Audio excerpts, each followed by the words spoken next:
নমস্কাৰ আপোনালোকক স্বাগতম জনাইছোঁ আজিৰ ভিডিঅ'টোলৈ। আজি আকৌ আপোনালোকৰ বাবে লৈ আহিছোঁ কেইটামান অতি গুৰুত্বপূৰ্ণ জেনেৰেল নলেজৰ এক্সপেক্টেড MCQ। ইতিমধ্যে আমাৰ চেনেলত বহুতো জেনেৰেল নলেজৰ এক্সপেক্টেড MCQ ভিডিঅ' দিয়া আছে আৰু এই ভিডিঅ'সমূহ অতি কম সময়ৰ ভিতৰতে দিয়া হৈছে। সময়ৰ প্ৰতি লক্ষ্য ৰাখি আপোনালোকৰ সময় নষ্ট নকৰি আমি কম সময়ৰ ভিতৰতে যথেষ্টখিনি MCQ দিবলৈ চেষ্টা কৰিছোঁ। আমাৰ চেনেলত প্ৰায় 3000 ওচৰা-ওচৰি MCQ ভিডিঅ' আছে আৰু এই ভিডিঅ'সমূহৰ পৰা বিগত হৈ যোৱা যিখিনি পৰীক্ষা আছিলে তাত যথেষ্টখিনি কুৱেশ্যন কমন আহিছে। যোৱা 15 তাৰিখে হৈ যোৱা যিটো থাৰ্ড গ্ৰেডৰ পৰীক্ষা আছিল তাতো যথেষ্টখিনি কুৱেশ্যন কমন আহিছে। সেয়েহে আজি আকৌ আপোনালোকৰ বাবে আমি বচা কুৱেশ্যন এনচাৰ কেইটামান লৈ আহিছোঁ। এই কুৱেশ্যন এনচাৰ কেইটা আপোনালোকে সম্পূৰ্ণকৈ চাবলৈ নাপাহৰিব। এইখিনিৰ পৰা অহাৰ যথেষ্টখিনি সম্ভাৱনা থাকে। এইবিলাক প্ৰশ্ন উত্তৰে প্ৰায়বিলাক পৰীক্ষাত আহি থাকে। এইখিনিতে এটা অনুৰোধ, যিসকলে এতিয়ালৈকে আমাৰ চেনেলটো ছাবস্ক্ৰাইব কৰি দিয়া নাই এতিয়া আমাৰ চেনেলটো ছাবস্ক্ৰাইব কৰি দিব আৰু লগতে আপোনালোকৰ ভাইটি ভণ্টি বন্ধু বান্ধৱী যিসকলে আগন্তুক হ'বলগীয়া পৰীক্ষাৰ বাবে প্ৰিপেৰেশ্যন কৰি আছে, লগতে অহা কাইলৈৰ পৰীক্ষাৰ বাবে প্ৰিপেৰেশ্যন কৰি আছে, তেওঁলোককো আমাৰ ভিডিঅ'টো শ্বেয়াৰ কৰি দিব নাপাহৰিব। আহকচোন আজি ভিডিঅ'টোৰ কুৱেশ্যনকেইটা আলোচনা কৰোঁ।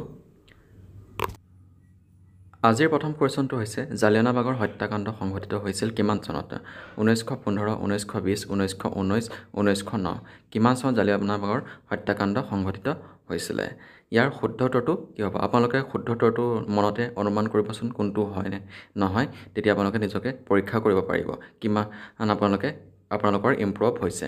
জালিয়ানাবাগৰ হত্যাকাণ্ড সংঘটিত হৈছিলে 1919 চনতে। জালিয়ানাবাগৰ বিষয়ে এটা প্ৰশ্ন লাষ্ট হৈ যোৱা যিটো থাৰ্ড গ্ৰেডৰ পৰীক্ষা আছিলে তাত আহিছিলে জালিয়ানাবাগৰ হত্যাকাণ্ড ক'ত সংঘটিত হৈছিলে বুলি আহিছিলে। তাৰ উত্তৰটো আছিলে পাঞ্জাৱ। নেক্সট কুৱেশ্যনটোলৈ আমি আগবাঢ়িছোঁ। নেক্সট কুৱেশ্যনটো হৈছে চৌৰি চৌৰাৰ ঘটনা সংঘটিত হৈছিল ক'ত? 1920 চনত, 1919 চনত, 1922 চনত, 1921 চনত। ইয়াৰ শুদ্ধ উত্তৰটো কি হ'ব? আপোনালোকে অনুমান কৰকচোন ইয়াৰ শুদ্ধ উত্তৰটো কি হ'ব? চৌৰি চৌৰাৰ ঘটনা ক'ত সংঘটিত হৈছিলে? চৌৰি চৌৰাৰ ঘটনা ক'ত সংঘটিত হৈছিলে? ইয়াৰ শুদ্ধ উত্তৰটো হৈছে 1922 চনত চৌৰি চৌৰাৰ ঘটনা সংঘটিত হৈছিলে। 1922 চনত চৌৰি চৌৰাৰ ঘটনা সংঘটিত হৈছিলে। এই প্ৰশ্নবিলাক অতি কমন হয়, এইবিলাক প্ৰায়বিলাক পৰীক্ষাতে আহি থকা দেখা যায়। সেইকাৰণে আপোনালোকৰ বাবে এই প্ৰশ্নসমূহ লৈ আহিছোঁ। নেক্সট প্ৰশ্নটোলৈ আগবাঢ়িছোঁ। নেক্সট প্ৰশ্নটো হৈছে অসমৰ প্ৰাচীনতম নামটো কি আছিল? এইটো অতি সহজ প্ৰশ্ন, আপোনালোকে অনুমান কৰকচোন কি হ'ব। নেক্সট অসমৰ প্ৰাচীনতম নামটো কি আছিলে? ইয়াত অপশ্যন আছে প্ৰাগজ্যোতিষপুৰ, দিছপুৰ, কমতা, কামৰূপ। কি হয় ইয়াৰ শুদ্ধ উত্তৰটো কি হ'ব? প্ৰাগজ্যোতিষপুৰ নে দিছপুৰ নে কমতা নে কামৰূপ? ইয়াৰ শুদ্ধ উত্তৰটো কি হ'ব? ইয়াৰ শুদ্ধ উত্তৰটো হৈছে প্ৰাগজ্যোতিষপুৰ। অসমৰ প্ৰাচীনতম নামটো হৈছে প্ৰাগজ্যোতিষপুৰ। নেক্সট প্ৰশ্নটোলৈ আগবাঢ়িছোঁ। নেক্সট প্ৰশ্নটো হৈছে কামৰূপত বৰ্মন বংশ প্ৰতিষ্ঠাতা আছিল কোন? কামৰূপত বৰ্মন বংশ কোনে প্ৰতিষ্ঠা কৰিছিলে? সমুদ্ৰ বৰ্মন, পুষ্য বৰ্মন, ভাস্কৰ বৰ্মন, বল্লভ বৰ্মন। ইয়াৰ ভিতৰত কোনটো শুদ্ধ হ'ব? ইয়াৰ শুদ্ধ উত্তৰটো হৈছে পুষ্য বৰ্মনে কামৰূপত বৰ্মন বংশ প্ৰতিষ্ঠা কৰিছিলে। কামৰূপত পুষ্য বৰ্মনে বৰ্মন বংশ প্ৰতিষ্ঠা কৰিছিলে। নেক্সট প্ৰশ্নটোলৈ আগবাঢ়িছোঁ। বৰ্মন বংশৰ কোনগৰাকী ৰাজকুঁৱৰীক কাশ্মীৰৰ ৰজা মেঘবাহনলৈ বিয়া দিয়া হৈছিলে? কোনগৰাকী? ইন্দুমতী, ভানুমতী, অমৃতপ্ৰভা আৰু ৰাজ্যমতী।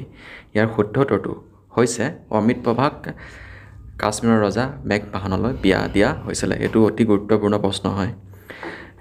অমৃতপ্ৰভাক কাশ্মীৰৰ ৰজা মেঘবাহনলৈ বিয়া দিয়া হৈছিলে। কামৰূপৰ ৰজা ভাস্কৰ বৰ্মনে কোনজন কটকীৰ জৰিয়তে থানেশ্বৰৰ ৰজা হৰ্ষবৰ্ধনলৈ মিত্ৰতাৰ প্ৰস্তাৱ আগবঢ়াইছিলে? ইয়াৰ শুদ্ধ উত্তৰটো হৈছে হংসবেগ। হংসবেগৰ জৰিয়তে থানেশ্বৰৰ ৰজা হৰ্ষবৰ্ধনলৈ মিত্ৰতাৰ প্ৰস্তাৱ আগবঢ়াইছিলে কামৰূপৰ ৰজা ভাস্কৰ বৰ্মনে। হংসবেগ আছিলে কটকীজন। হৰ্ষচৰিতৰ লিখক কোন? এইটো এটা অতি গুৰুত্বপূৰ্ণ প্ৰশ্ন। হৰ্ষচৰিতৰ লিখক কোন হয়? ইয়াত অপশ্যন আছে কৌটিল্য, কালিদাস, বাণভট্ট, বিশাখা দত্ত। ইয়াৰ শুদ্ধ উত্তৰটো হৈছে বাণভট্ট হৈছে হৰ্ষচৰিতৰ লেখক। হৰ্ষচৰিতৰ লেখক কোন? বাণভট্ট। অতি গুৰুত্বপূৰ্ণ প্ৰশ্ন হয়। নেক্সট প্ৰশ্নটোলৈ আমি আগবাঢ়িছোঁ। বিশাখা দত্ত ৰচিত নাটকখন হৈছে কি? ৰঘুবংশ, মেঘদূত, কুমাৰহৰণ, মুদ্ৰাৰাক্ষস। ইয়াৰ শুদ্ধ উত্তৰটো কি হ'ব? ইয়াৰ শুদ্ধ উত্তৰটো হৈছে মুদ্ৰাৰাক্ষস হৈছে বিশাখা দত্ত ৰচিত নাটকখন। এইটো মনত ৰাখিব, বিশাখা দত্ত ৰচিত নাটকখন হৈছে মুদ্ৰাৰাক্ষস। ৰাজতৰংগিনী ৰচক কোন এইটো ৰজত ৰংগিনী নহয় ৰাজতৰংগিনী ৰাজতৰংগিনী ৰচক কোন এইটো এটা অতি গুৰুত্বপূৰ্ণ প্ৰশ্ন ৰাজতৰংগিনী ৰচক হৈছে কলহন কলহন হৈছে ৰাজতৰংগিনী ৰচক নেক্সট প্ৰশ্নটোলৈ আমি আগবাঢ়িছোঁ নেক্সট প্ৰশ্নটো হৈছে সত্যবিলোপ নীতিৰ প্ৰয়োগ কৰিছিল সত্যবিলোপ নীতিৰ কোনে প্ৰয়োগ কৰিছিল Lord Ripon Lord Warren Hasting Lord Cornwallis Lord Dalhousie সত্যবিলোপ নীতিৰ প্ৰয়োগ কৰিছিল লৰ্ড ডেলহাউচি সত্যবিলোপ নীতিৰ প্ৰয়োগ কৰিছিল লৰ্ড ডেলহাউচি এটা অতি গুৰুত্বপূৰ্ণ প্ৰশ্ন মনত ৰাখিব ইংৰাজসকলে ভাৰতত ৰাজনৈতিক ভেটি স্থাপন কৰিছিল বংগ দিল্লী মাদ্ৰাজ আৰু বোম্বেৰ পৰা ইংৰাজসকলে ভাৰতত ৰাজনৈতিক ভেটি ক'ৰ পৰা স্থাপন কৰিছিলে মাদ্ৰাজৰ পৰা ইংৰাজসকলে ভাৰতত ৰাজনৈতিক ভেটি মাদ্ৰাজৰ পৰা স্থাপন কৰিছিলে নেক্সট প্ৰশ্নটোলৈ আমি আগবাঢ়িছোঁ ভাৰতীয় জাতীয় কংগ্ৰেছৰ গঠন হৈছিল ভাৰতীয় জাতীয় কংগ্ৰেছ কেতিয়া গঠন হৈছিলে the Indian national Congress was from ইয়াত আছে 1885 1905 1920 1886 ভাৰতীয় জাতীয় কংগ্ৰেছ গঠন হৈছিলে 1885 চনত 1885 চনত ভাৰতীয় জাতীয় কংগ্ৰেছ গঠন হৈছিলে ভাৰতীয় জাতীয় কংগ্ৰেছৰ প্ৰথম সভাপতি কোন আছিলে এইটো এটা অতি গুৰুত্বপূৰ্ণ প্ৰশ্ন ভাৰতীয় জাতীয় কংগ্ৰেছৰ প্ৰথম সভাপতি কোন আছিলে সুভাষ চন্দ্ৰ বসু উমেশ চন্দ্ৰ বেনাৰ্জী দাদাভাই নৌৰোজী লোকমান্য বাল গংগাধৰ তিলক ইয়াৰ শুদ্ধটো হৈছে উমেশ চন্দ্ৰ বেনাৰ্জী আছিলে ভাৰতীয় জাতীয় কংগ্ৰেছৰ প্ৰথম সভাপতি ভাৰতীয় জাতীয় কংগ্ৰেছৰ প্ৰথম সভাপতি আছিলে উমেশ চন্দ্ৰ বেনাৰ্জী স্বদেশী আন্দোলন কিমান চনত হৈছিলে 1905 চনত 1919 চনত 1909 চনত 1929 চনত There was a স্বদেশী মুভমেণ্ট কেতিয়া হৈছিলে স্বদেশী মুভমেণ্ট 1905 চনত স্বদেশী আন্দোলন হৈছিলে 1905 চনত স্বদেশী আন্দোলন হৈছিলে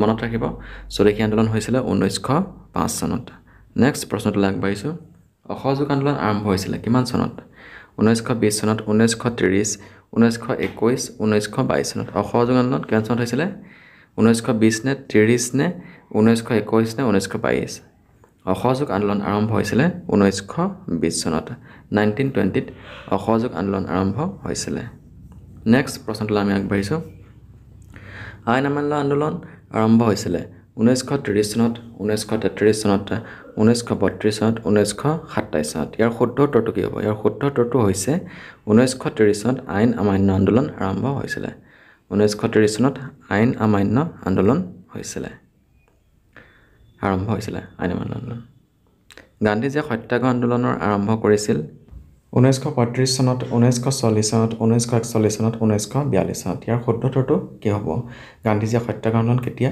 আৰম্ভ কৰিছিলে গান্ধীজীয়ে সত্যাগ্ৰহ আন্দোলন আৰম্ভ কৰিছিলে 1940 চনত 1940 চনত গান্ধীজীয়ে সত্যাগ্ৰহ আন্দোলন আৰম্ভ কৰিছিলে নেক্সট প্ৰশ্নটোলৈ আগবাঢ়িছোঁ ভাৰত ত্যাগ আন্দোলন আৰম্ভ হৈছিলে 1933 চনত 1940 চনত 1941 চনত 1942 চনত ইয়াৰ শুদ্ধ উত্তৰটো কি হ'ব ইয়াৰ শুদ্ধ উত্তৰটো হৈছে ভাৰত ত্যাগ আন্দোলন আৰম্ভ হৈছিলে 1942 চনত 1942 চনত ভাৰত ত্যাগ আন্দোলন আৰম্ভ হৈছিলে নেক্সট প্ৰশ্নটোলৈ আমি আগবাঢ়িছোঁ নেক্সট প্ৰশ্নটো হৈছে স্বাধীন ভাৰতৰ প্ৰথম গৃহমন্ত্ৰী আছিল কোন স্বাধীন ভাৰতৰ প্ৰথম গৃহমন্ত্ৰী দাদাভাই নৌৰোজী বল্লভভাই পেটেল বিপিন চন্দ্ৰ পাল দেৱকান্ত বৰুৱা স্বাধীন ভাৰতৰ প্ৰথম গৃহমন্ত্ৰী আছিলে বল্লভভাই পেটেল স্বাধীন ভাৰতৰ প্ৰথম গৃহমন্ত্ৰী আছিল বল্লভভাই পেটেল আছিল স্বাধীন ভাৰতৰ প্ৰথমজন গৃহমন্ত্ৰী আহোম সাম্ৰাজ্যৰ শেষ ৰাজধানী ক'ত আছিলে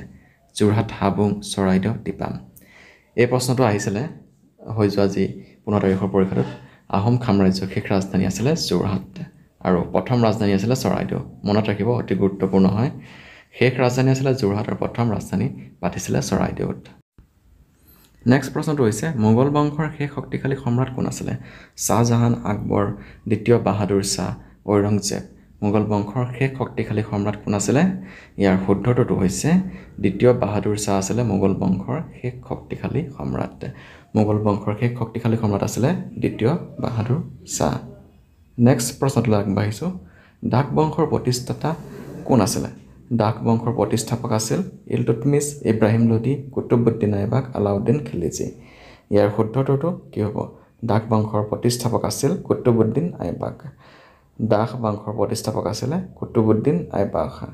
the founder of Das dynasty was Qutbuddin Aibak Khan. Khilji বংশৰ প্ৰতিষ্ঠাপক কোন আছিল? আলাউদ্দিন খিলজী ইলতুৎমিছ কুতুবুদ্দিন আইবাক ওপৰৰ এটা মৰা হয়। খিলজী বংশৰ প্ৰতিষ্ঠাপক কোন আছিলে? আলাউদ্দিন খিলজী ইলতুৎমিছ কুতুবুদ্দিন আইবাক। ইয়াৰ শুদ্ধ উত্তৰটো হৈছে আলাউদ্দিন খিলজী আছিলে খিলজী বংশৰ প্ৰতিষ্ঠাপক। আলাউদ্দিন খিলজী আছিলে খিলজী বংশৰ প্ৰতিষ্ঠাপক। আলাউদ্দিন খিলজী আছিলে খিলজী বংশৰ প্ৰতিষ্ঠাপক। পানিপথৰ প্ৰথম যুদ্ধ হৈছিল কাৰ কাৰ মাজত? ইয়াত কেইবাটাও অপশ্যন আছে, তাৰ ভিতৰত কোনটো হ'ব আপোনালোকে অনুমান কৰকচোন। পানিপথৰ প্ৰথম যুদ্ধ হৈছিলে ইব্ৰাহিম লোডি আৰু বাবৰৰ মাজত। পানিপথৰ প্ৰথম যুদ্ধ হৈছিলে ইব্ৰাহিম লোডি আৰু বাবৰৰ মাজত। অতি গুৰুত্বপূৰ্ণ প্ৰশ্ন। ভাস্কো দা গামাই ভাৰতলৈ অহা জলপথটো আৱিষ্কাৰ কৰিছিল কিমান চনত? 1598 চনত, 1498 চনত, 1588 চনত, 1458 চনত।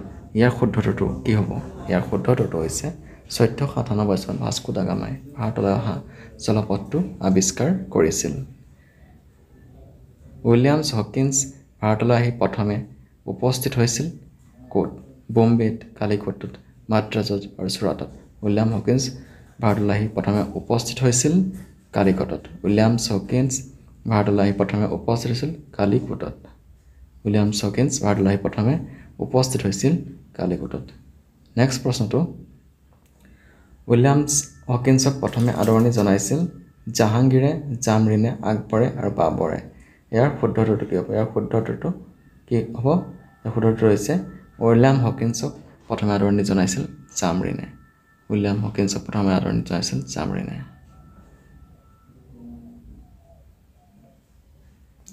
বক্সাৰ যুদ্ধ সংঘটিত হৈছিলে কিমান চনত? বক্সাৰ যুদ্ধ কিমান চনত সংঘটিত হৈছিলে? 1758, 1857, 1764। ইয়াৰ শুদ্ধ উত্তৰটো হৈছে 1764 চনত বক্সাৰ যুদ্ধ সংঘটিত হৈছিলে। 1764 চনত বক্সাৰ যুদ্ধ সংঘটিত হৈছিল। নেক্সট প্ৰশ্নটো আগবাঢ়িছোঁ। নেক্সট প্ৰশ্নটো হৈছে চিপাহী বিদ্ৰোহ সংঘটিত হৈছিল কিমান চনত? 1790 চনত, 1857 চনত, 1858 চনত, 1757 চনত। ইয়াৰ শুদ্ধ উত্তৰটো কি হ'ব? এইটো এটা অতি গুৰুত্বপূৰ্ণ প্ৰশ্ন হয়। চিপাহী বিদ্ৰোহ সংঘটিত হৈছিলে 1857 চনত। 1857 চনত চিপাহী বিদ্ৰোহ সংঘটিত হৈছিল। নেক্সট প্ৰশ্নটোলৈ আগবাঢ়িছোঁ। নেক্সট প্ৰশ্নটো হৈছে চিপাহী বিদ্ৰোহৰ প্ৰথম শ্বহীদ কোন আছিল? চিপাহী বিদ্ৰোহৰ প্ৰথম শ্বহীদ কোন আছিলে? তীৰত সিং, ভগত সিং, মংগল পাণ্ডে, লক্ষ্মীবাই। ইয়াৰ শুদ্ধ উত্তৰটো কি হ'ব? চিপাহী বিদ্ৰোহৰ প্ৰথম শ্বহীদ আছিল মংগল পাণ্ডে। চিপাহী বিদ্ৰোহৰ প্ৰথম শ্বহীদ আছিলে মংগল পাণ্ডে। চিপাহী বিদ্ৰোহৰ প্ৰথম শ্বহীদ আছিল মংগল পাণ্ডে, মনত ৰাখিব। নেক্সট প্ৰশ্নটো আমি আগবাঢ়িছোঁ। 30 নম্বৰ প্ৰশ্নটো হৈছে দেৱীচন্দ্ৰা গুপ্তমৰ লেখক কোন? দেৱীচন্দ্ৰা গুপ্তমৰ লেখক কোন? বাণভট্ট, কালিদাস, আৰ্যভট্ট, হিউৱেন-চাং। দেৱীচন্দ্ৰা গুপ্তমৰ লেখক হৈছে বাণভট্ট। দেৱীচন্দ্ৰা গুপ্তমৰ লেখক হৈছে বাণভট্ট। এইটো মনত ৰাখিব। দেৱীচন্দ্ৰা গুপ্তমৰ লেখক বাণভট্ট। এয়া আছিল আজি ভিডিঅ'টোৰ অতি গুৰুত্বপূৰ্ণ 30টা প্ৰশ্ন উত্তৰ। এইকেইটা অতি গুৰুত্বপূৰ্ণ হয়, আপোনালোকে সম্পূৰ্ণকৈ চাবলৈ আৰু মনত ৰাখিবলৈ নাপাহৰিব। এইকেইটা কমন প্ৰশ্ন হয়, প্ৰায় এইবিলাক আহি থকা দেখা যায়। আজিৰ অন্তিমটো প্ৰশ্ন আপোনালোকৰ বাবে। ইংৰাজসকল ভাৰতত উপস্থিত হৈছিল কিমান চনত? 1508 চনত, 1600 চনত, 1599 চনত, 1608 চনত। ইয়াৰ শুদ্ধ উত্তৰটো আপোনালোকে কমেণ্ট যোগে জনাবচোন কি হয় শুদ্ধ উত্তৰটো। এয়াই আছিল আজিৰ ভিডিঅ'টোৰ অতি গুৰুত্বপূৰ্ণ প্ৰশ্নকেইটা। আজিলৈ ভিডিঅ'টো ইমানতে সামৰণি মাৰিছোঁ। ধন্যবাদ।